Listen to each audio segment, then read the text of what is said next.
Sahabat Berita Desa, calon wakil gubernur Bengkulu, Mieriani mengundang keluarga besar dan jiran tetangga ke kediamannya untuk beramah tamah sekaligus pamit maju sebagai calon wakil gubernur Bengkulu pada Jumat sore tanggal 16 Agustus tahun 2024. Dalam acara ramah tamah ini, Mieriani yang dipastikan maju Pilkada 2024 berpasangan dengan Gubernur Incumbent Rohidin Mersyah, meminta doa restu dan dukungan dari keluarga besar serta para jiran tetangganya. Berikut kami laporkan pelaksanaan kegiatan tersebut selengkapnya.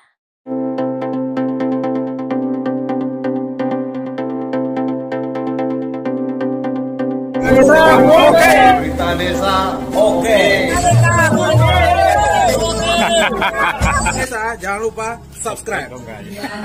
Yang saya hormati juga di sini Bapak Asnawi Lamat, kemudian Bapak Rohli Razak, setelah itu Bapak Ahmad Nawawi, Pak Hamdan Bakrin, Pak Ustadz Yohalin, ini wo ya, terima kasih wo.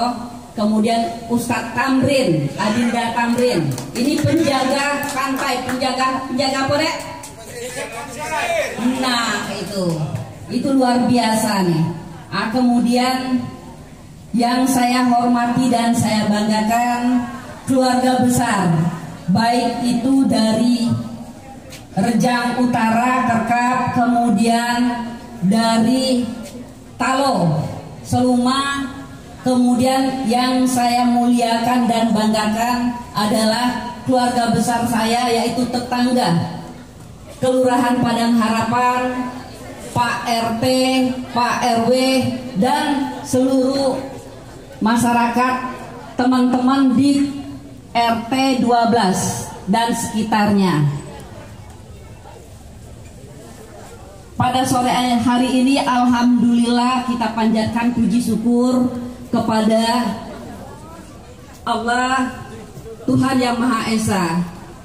Dan pada sore hari ini saya sangat berbahagia karena saudara-saudara keluarga besar dan jiran tetangga luar biasa semua menyempatkan diri untuk hadir ke rumah kami ini, yaitu di Jalan Ciliwung 10. Dalam kesempatan ini adik sanak semuanya, saya mohon izin. Mungkin adik sanak sudah tahu, melihat baliho, kemudian di media sosial sudah gencar bahwa saya ini mau mencalon. Jadi pada kesempatan sore hari ini, saya mohon pamit, mohon doa, mohon restu kepada keluarga besar dan jiran tetangga agar diberikan kelancaran sampai dengan terpilih. Tentunya di sini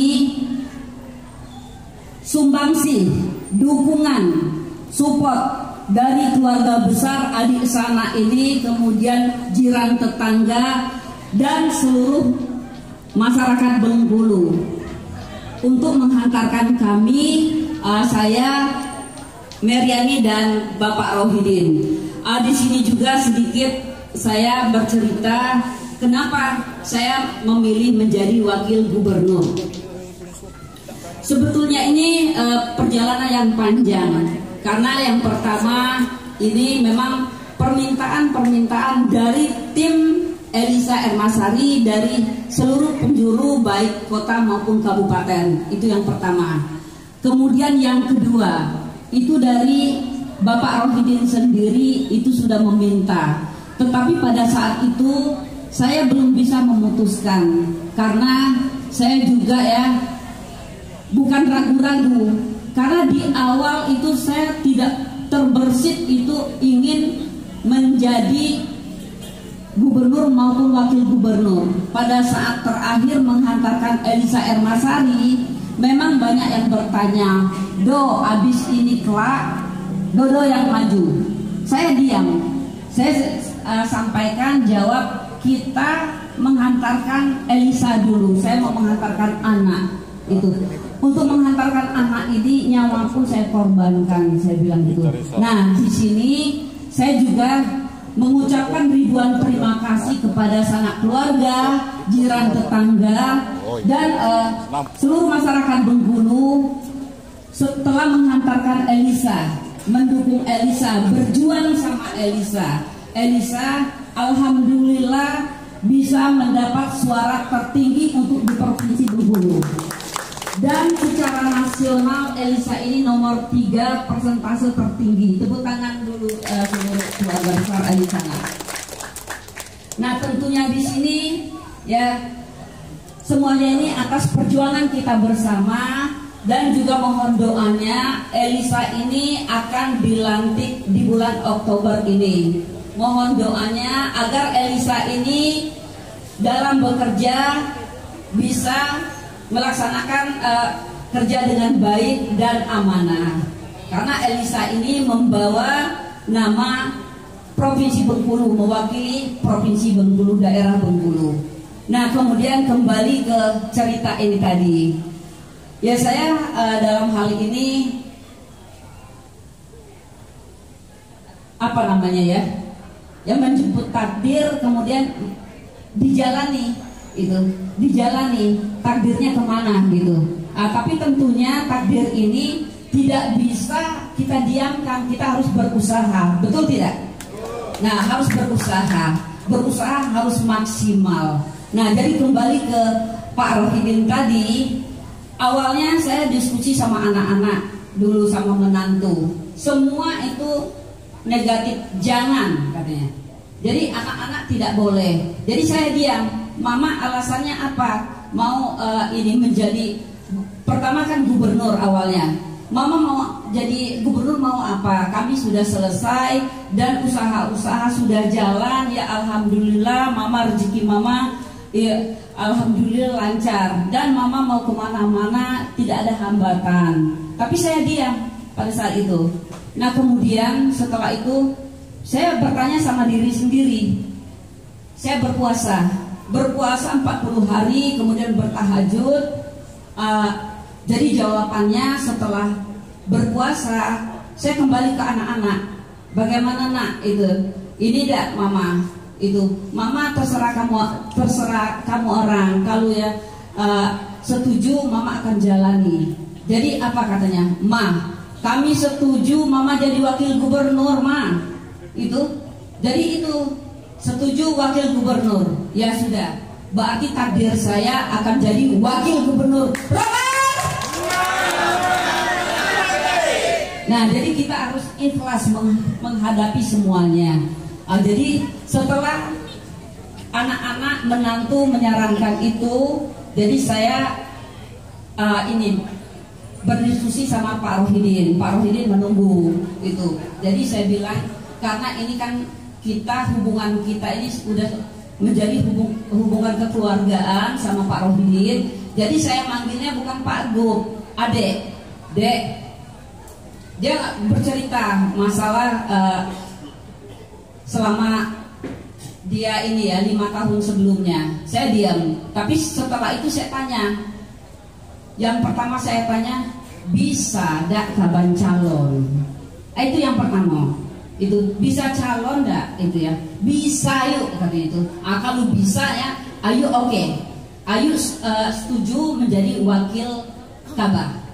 Jadi karena anak-anak sudah setuju. Nah, setelah bersepakat, itulah sudah bersepakat lahir batin. Sampai sekarang ini jalan. Sekali lagi adik sanak semuanya, keluarga besar dan jiran tetangga, mohon doanya, mohon dukungan dan mohon bantuan untuk pengondisian di RT masing-masing maupun keluarga besar kita, baik di kota maupun kabupaten. Setuju tidak? Enggak nian. Jadi berarti ini semangat, berarti menghantarkan Meriani ini jadi ya. Jadi nian enggak ya? Jadi. Nah, kemudian apa sih kedepannya visi misi? Awalnya itu ya saya kan sudah setuju berdua. Setelah itu ada goncangan dasar bahwa itu di media sosial maupun di mana-mana Pak Rohidin nggak bisa mencalon.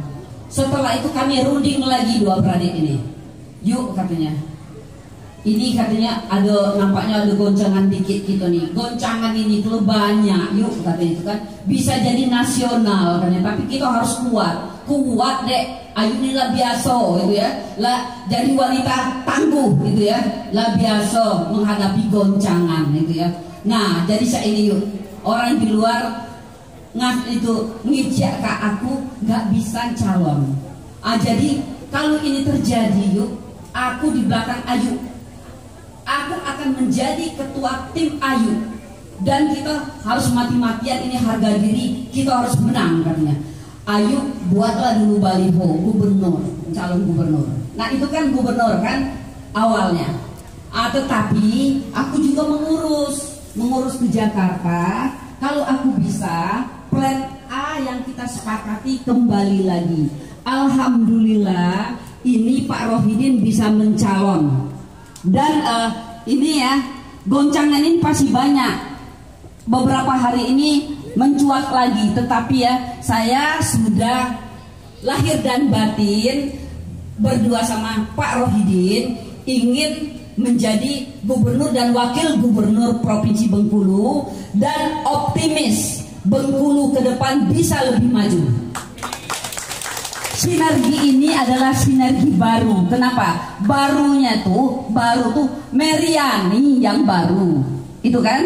Meriani yang baru, gabungan antara birokrat dengan birokrat ulung dan pengusaha ulung. Setuju? Nah, kamilah berbagi. Kalau birokrasi itu Pak Rohidin yang pakarnya. Karena selama 7 tahun, alhamdulillah Pak Rohidin memimpin, tidak ada goncangan. Cek di Google, ada tidak tersandung dengan hukum, baik beliau masalah hukum dan anak buahnya. Tidak ada, artinya Pak Rohidin ini bisa mengelola tata kelola pemerintahan. Betul tidak? Nah kemudian saya sendiri, bisa jadi masyarakat menilai, woi Tino ini abis anaknya nyopulo ndak calon. Tetapi bukan itu yang saya pikirkan. Bukan itu. Saya ini ya apalagi pengabdian lah yang terakhir di masa tua saya. Pengabdian untuk Provinsi Bengkulu yang saya cintai ini. Kalau berbuat, saya sudah berbuat untuk Bengkulu. Tetapi ya seperti tenaga kerja, usaha kita alhamdulillah dikasih Allah ya ada di mana-mana.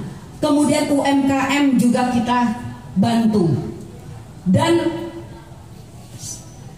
sanak keluarga dan memang ya ruang lingkupnya belum besar ya. Saya menciptakan lapangan kerja belum besar. Dengan saya menjadi wakil gubernur ini nanti, ini bisa lebih besar lagi, saya bisa membantu masyarakat Bengkulu ini. Tepuk tangan. Nah kemudian sepakat saya akan membangkitkan ekonomi karena skill saya adalah pengusaha. Jadi membangkitkan ekonomi yang pertama nanti ekonomi kerakyatan yaitu UMKM. Seperti contoh yang saya udah perbuat di Muko-Muko. Saya punya kuari. Kuari itu dikelola sama orang Muko-Muko. Saya punya modal, kuari itu ya sama-sama 30% itu untuk desa sahamnya. Tepuk tangan. 30% untuk desa, 20% pengelola, 50% baru kita yang ini. Itu. Jadi itu berbagi namanya. Nah, ada juga hal-hal yang lain yang diperbuat. Tetapi saya pikir yang saya perbuat ini belum besar. Dengan menjadi wakil gubernur ini nanti diberi oleh Pak Rohidin leluasa untuk di bidang ekonomi. Mudah-mudahan mohon doa ya adik sana ya. Mohon dukungan juga. Kita majukan Provinsi Bengkulu yang kita cinta ini. Ya, kita majukan. Kita majukan. Yang emak-emak mana emak-emak? Emak-emak, ibu-ibu. Ibu-ibu ini pasti pilih ibu-ibu. Betul tidak? Nah nanti pada saat ini mungkin kita ini head to head. Pilih yang Tino. Yang Tino cuma Meriani. Jadi pilih yang Tino. Kemudian kalau bapak-bapak tidak perlu, pasti milih yang Tino. Karena bapak-bapak mencintai ibu-ibu. Tepuk tangan. Optimis kan? Optimis kita maju. Sebetulnya optimis tuh ada ininya visi misi, tapi ini kita kolaborasi dengan visi misi Pak Rohidin tentunya. Tadinya ya optimis itu yang pertama optimalisasi sumber daya alam Provinsi Bengkulu, meliputi perikanan, mana Bang Junet yang lah ekspor ikan kita Bang Junet. Kemudian meliputi pertanian, meliputi perkebunan, pertambangan, dan pemberdayaan UMKM. Itu opnya. Kalau T itu untuk memberdayakan sumber daya alam tentunya harus ada sumber daya manusia yang handal. Artinya generasi muda kita yang harus kita skillnya harus kita asah, yaitu T, tingkatkan kualitas generasi muda melalui itu pendidikan. Kita sekolahkan ke mana-mana, kita sekolahkan gratis yang pintar, setelah itu suruh kembali, jadi dia bisa mengabdi ke Provinsi Bengkulu yang kita cintai ini. Itu T. Jadi opti. M itu kita tidak bisa tanpa modal untuk mengelola sumber daya alam tadi. Sumber daya manusianya sudah bagus, sumber daya alamnya bagus, tanpa modal itu tidak bisa. Jadi itu kita mudahkan investasi yang mau berinvestasi, baik orang lokal maupun nasional dan internasional di Provinsi Bengkulu yang kita cintai ini. Betul tidak di sana? Nah, jadi itu. Kemudian opti M yang I. Kita ini terlahir di bumi ini tentunya ada makba, ada leluhur. Betul tidak? Leluhur kita. Jadi leluhur itu tidak bisa kita tinggalkan. Jadi itu implementasi budaya. Budaya kita harus ditumbuh kembangkan, karena budaya itulah cerminan jati diri kita sebagai anak bangsa, anak Bengkulu. Kemudian anak Bengkulu itu sebagai jati diri kita. Nah, terakhir itu kan harus optimis, sinergi. Tidak bisa, karena saya wakil gubernur tidak melibatkan orang lain, itu tidak bisa. Jadi itu harus bersinergi dengan pemangku kepentingan, dengan stakeholder di sini. Ya, di sana ya, harus bersinergi. Dengan ini Adinda Tamrin juga harus bersinergi. Betul tidak? Itu deh. Nah, jadi itu sinergi di sini dari pemerintahan, kemudian pengusahanya, masyarakat, kemudian intelektual, itu yang harus kita libatkan. Pemangku adat itu semua harus dilibatkan. Mungkin itu saja lelamo ini. Sekali lagi kita sebelum ditutup, kita teriak-teriak dulu. Teriak-teriak gila ada sana. Mana dari Rejang? Ini dari ini. Jadi ini Semaku mana nih? Nah, jadi kemudian adik sana tetangga kita teriak-teriak lagi. Ini terakhir. Teriak yang ini harus full supaya betul-betul kita menang telak. Kita menang telak, enggak menang telak? Nah, menang telak. Jadi hantarkan kami, yaitu Rohidin Mariani, untuk berkiprah di 5 tahun ke depan. Dan optimis ke depan Bengkulu bisa lebih maju. Romer! Sekali lagi, Romer! Terima kasih adik sana. Wabillahi taufiq wal hidayah. Wassalamualaikum warahmatullahi wabarakatuh.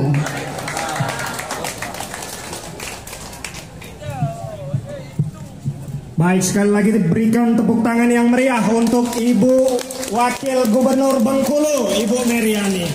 Nah, Bapak Ibu yang saya hormati, sebelum saya lanjutkan, saya mengucapkan terima kasih. Tokoh masyarakat kita bertambah hadir di kediaman Ibu Mariani. Kami sapa ada Bapak Ridwan Marigo. Tepuk tangan dulu Bapak Ibu yang saya hormati. Terima kasih. Yang kedua, ini abang saya, senior saya. Tadi lupa.